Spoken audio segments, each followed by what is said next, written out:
Hey there teachers, Mr. Shima here, and today I'm going to show you how to do digital classroom management in Zoom using their security features to make your job a whole lot easier, right here on Teacher Tech Tips.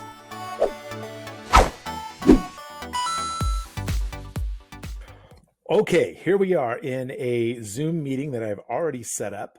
I'm not going to go into how to open up a Zoom room. Just the thing that you need to know is that you're actually in the Zoom app, and you want to be on your computer ideally, because the interface is just a lot easier to work with. But make sure that you haven't started the meeting and doing it inside of your browser, because you do not get some of these features that I'm going to be going over today. The first thing that I do whenever I start a meeting is I open up two panels. All right. And if you look down here at the very bottom of my screen, you'll see that, I already have three participants, some students that are waiting. So I'm going to go ahead and click that, and you'll see that the participants panel opens up. And then I also open up the chat panel, which is also located down here. I'll click on that, and then the chat appears down here below. You can actually take these panels and actually size them however you want. If you have more students in there that you want to see and want to reduce the chat, just grab that little barrier that's like right in between those two windows, and then you can kind of make them whatever size you'd like. Okay, so I am in the window. And you'll notice that I have myself already in the meeting, and I have two students that are waiting in the waiting room.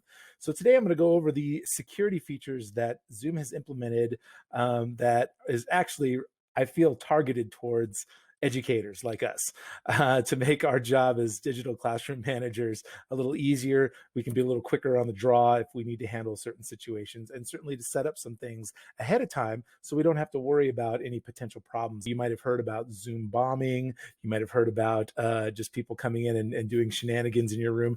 Honestly, guys, those are a thing of the past. Zoom has addressed all of those issues because, with the huge influx of the use of Zoom in education, of course, they had to scramble, and they responded very quickly to be able to address these concerns. So don't worry about any of those things, and I'm going to walk you through how to protect your class to make sure that things run smoothly with as little amount of disruption as possible. Okay. So we're going to focus down here at the very bottom of the screen, and there's a little button there called the security button. Now, if you don't see this bar down here, just take your cursor and hover down in this area, and you'll see it pop up. Or you can do what I recommend, which is locking this bar down here so it stays down there all the time. And the way that you do that is just, if you're on a Mac, go up to the window menu up here and click on window, and then there's an option there that says always show the meeting controls. So you'll see I have mine checked, and that's turned on. So that'll stay down there, and that'll make it a little bit easier for me to show you what's going on. Okay, so I'm going to click on the security button, and you'll see how we have some options here that on the menu that flies out. I'm going to talk about these first two ones right up here.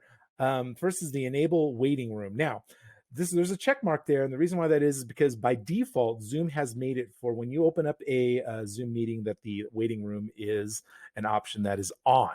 And you can see over here, I have two students that are in the waiting room right now, waiting for me to admit them into the room.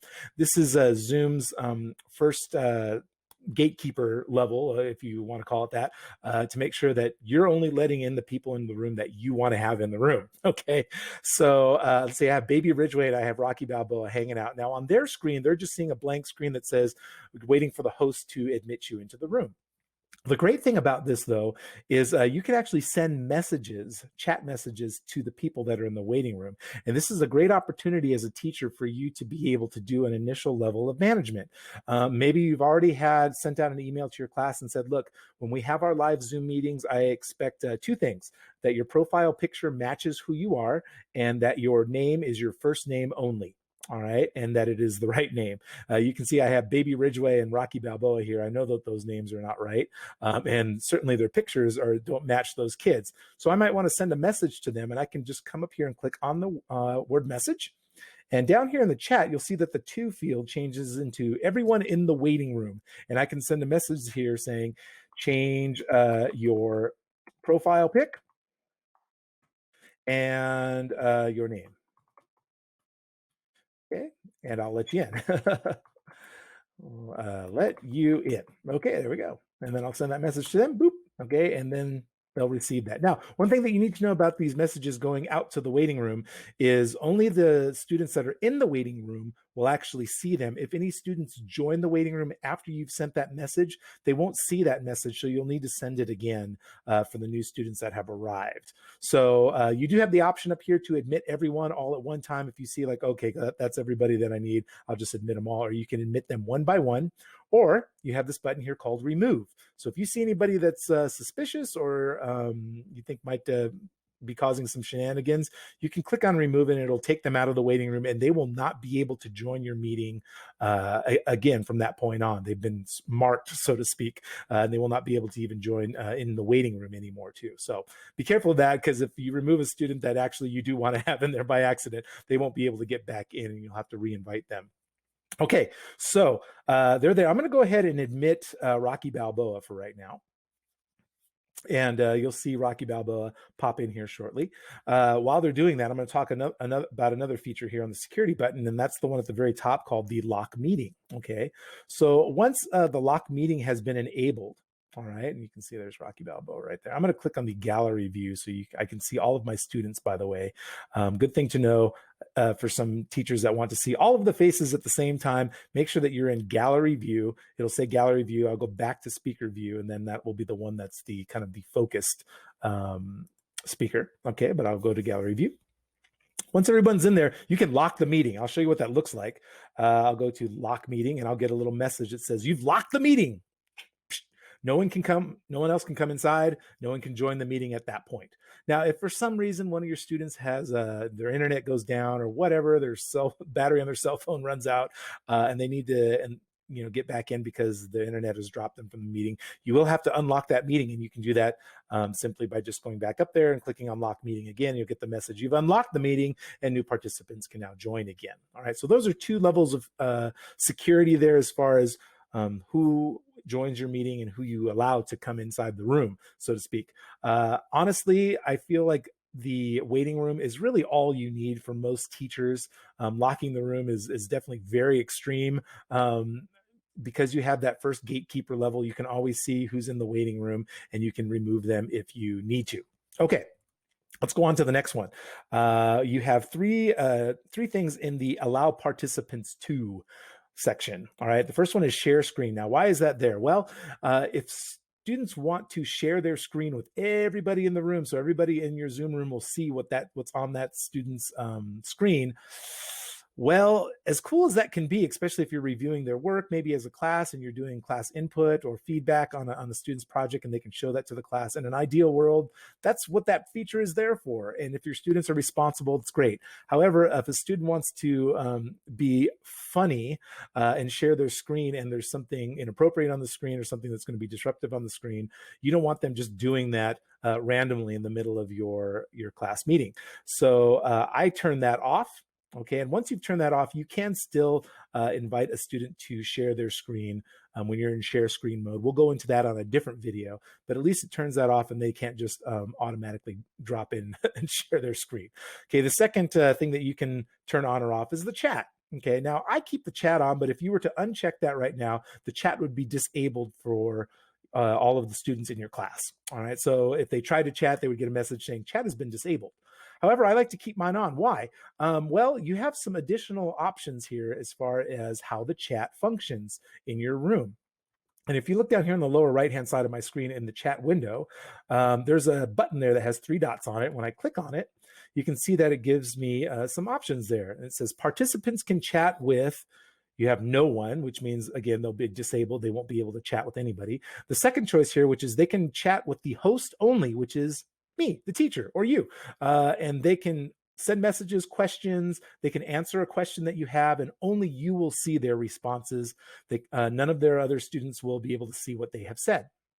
The last one, if you want to really open it up, is they can chat publicly inside the room. So they can send a message to everyone and everyone will see it, including you.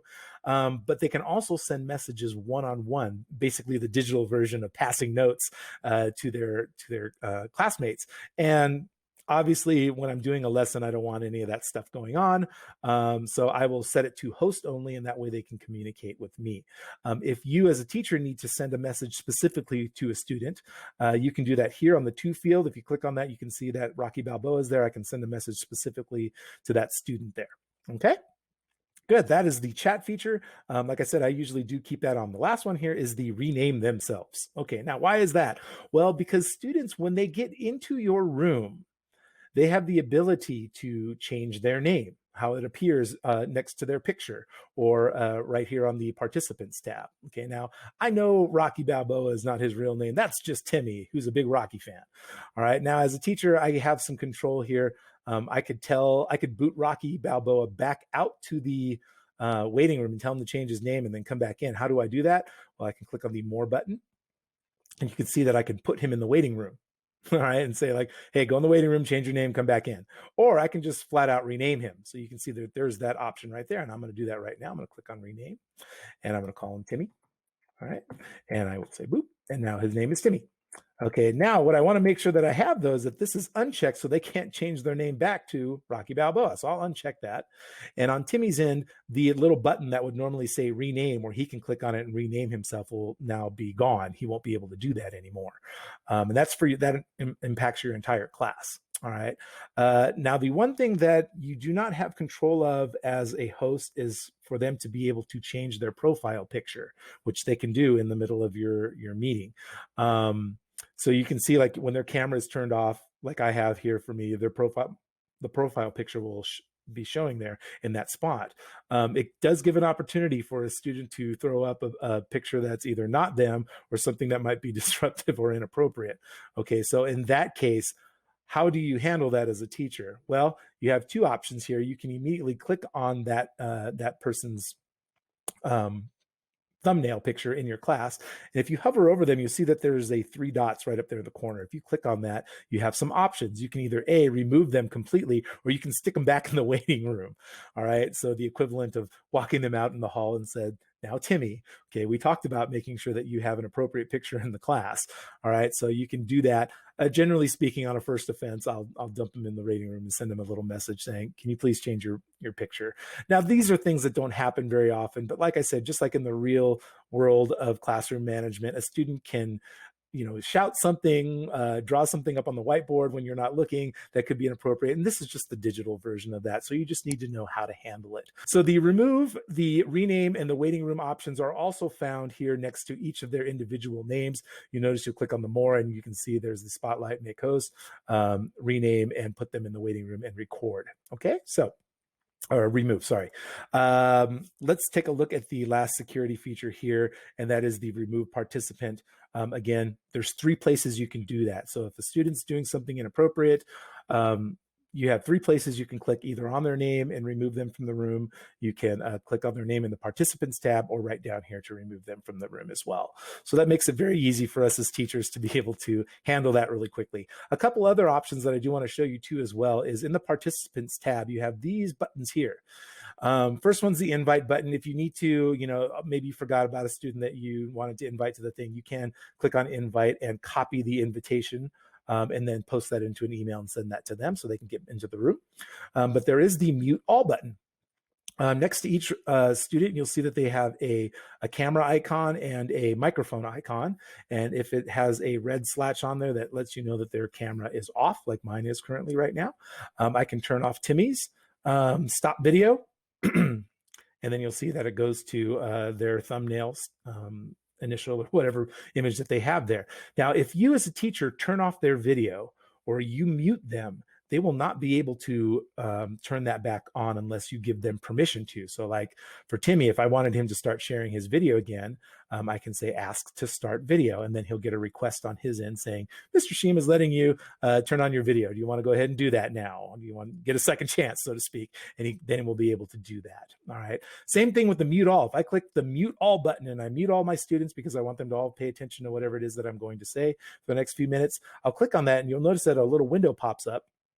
And Zoom is asking you, hey, do you want the participants to unmute themselves? Do you want to give them that permission to do that and unmute themselves whenever they want? No, I don't want them to do that because they'll probably do it right away. So I'm going to uncheck that box and I'm going to hit continue. All right, now they are muted and they are unable to unmute themselves. At some point when I do want them to interact and talk in the meeting, There is the unmute all button, and I can unmute everybody, and then everyone's unmuted. And then the last one here is the more button. Now this one has a few features in here, and this is the last thing that I'm going to show you. You'll notice that there are a couple options here that you'll want to know about. One is mute participants on entry. I usually have that turned on, and it's something that you can also turn on when you're setting up the meeting too as well. So when they come into the meeting, again, this pop-up will come up. Do you want them to allow them to unmute themselves? I'm just going to say continue for right now. When they come into the meeting, a lot of times students aren't paying attention to what the ambient sounds are in their room. Okay. And the last thing you want to do is if they're coming in late and you let them in, their dog is barking really loud in the background, or they're playing really loud music, or their little brother is yelling at them in the room or something like that. So when they join the meeting, I always have them automatically muted. And then they will have to unmute themselves, or I will give them permission to unmute themselves. So that's a good little trick to do, again, to minimize the disruptions. Again, there is the allow participants to unmute themselves. There's another spot where you can either enable that or disable that. The third one is being able to play a chime when students enter or exit in the room, which is really nice, because if they happen to duck out of your lesson early, you hear a little bing bong, you're like, hey, who was that? Who ducked out of the room? I wish they actually had those on real classrooms. That would be really great. The fourth one here is allow participants to rename themselves. We talked about that. That's just another place to put it. So is the lock meeting and the enable waiting room. Those are all there too as well. If students tend to raise their hands in the classroom, that's another spot. You saw that one right there where you can lower all of the hands. If everyone's wanting to ask a question, you say, all right, guys, I know what you're wanting to ask. You can lower everybody's hand. We'll talk about student interaction as far as being able to do that non-verbally in another video, which is really, really great. And I think those are all the security features that you need to know to get started to run a very smooth class session on Zoom. If you have any questions, leave them in the comments below, or if there's a video that you would like me to explain, also let me know that down there, and I would be glad to record those for you. See you next time.